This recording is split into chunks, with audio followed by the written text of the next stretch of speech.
From 13 WREX, live in HD, this is 13 News at noon, your news leader.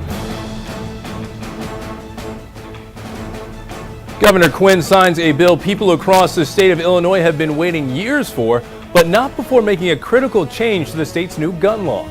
Good afternoon and welcome to 13 News at noon. I'm Aaron Wright. New this morning, Governor Pat Quinn has made a critical change to the concealed carry bill Illinois lawmakers asked him to sign.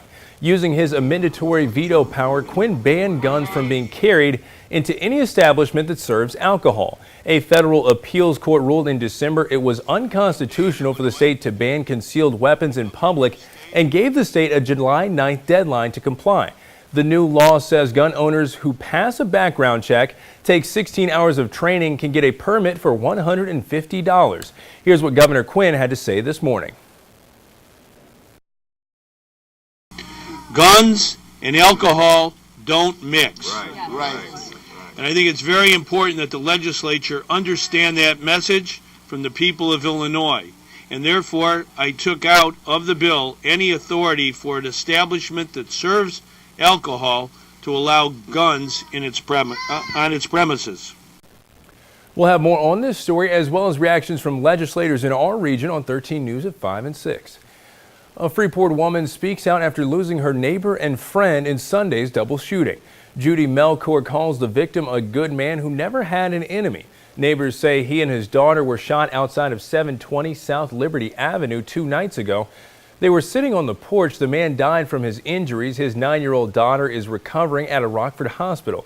Melchor says because of increased violence, she won't go outside of the house with her kids. We don't play here. Because of the increased violence this summer, we go to the other side of town and we go to their aunt's house and they play there. Just because they can play without worries.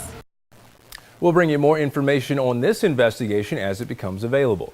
Chicago sees a major drop in at least one form of violent crime. According to the Chicago Police Department, the city's seen 184 murders this year.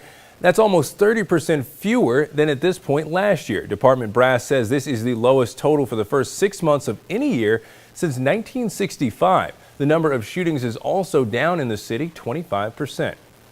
A key witness in the trial of George Zimmerman is back on the stand today. The former Neighborhood Watch captain accused of the shooting death of Trayvon Martin has pled not guilty, saying he acted in self-defense. Sarah Dalloff joins us from Sanford with the latest.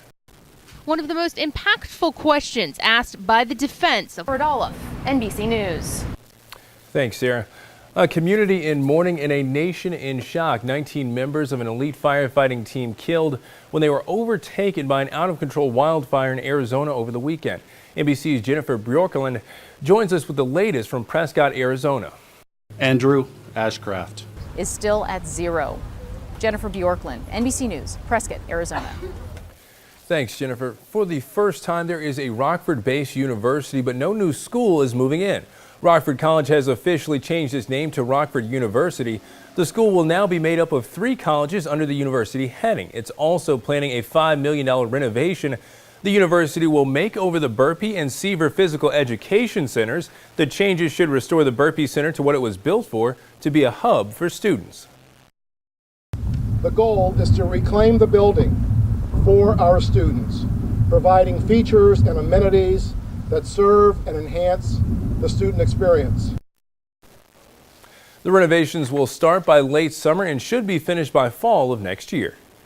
Coming up on 13 News tonight, the recent overflow of rain has caused major flooding in the areas across the region. We'll show you how communities are cleaning up. Plus, the Rockford Fire Department checks again to make sure the right safety measures are taken before the 4th of July. And getting inked on TV, a local tattoo shop is hitting the small screen for a new reality show. All these stories and more will be on 13 News at 5, 6, and 10. If you take a look outside your window, it is sunny, but not nearly as warm as it was this time last year. Greg Bobus is here to tell us exactly what we can expect through the evening and getting ready for that 4th of July weekend. Hey, Greg. Hey, Aaron. Yeah, we're definitely down from temperatures we saw last year. On this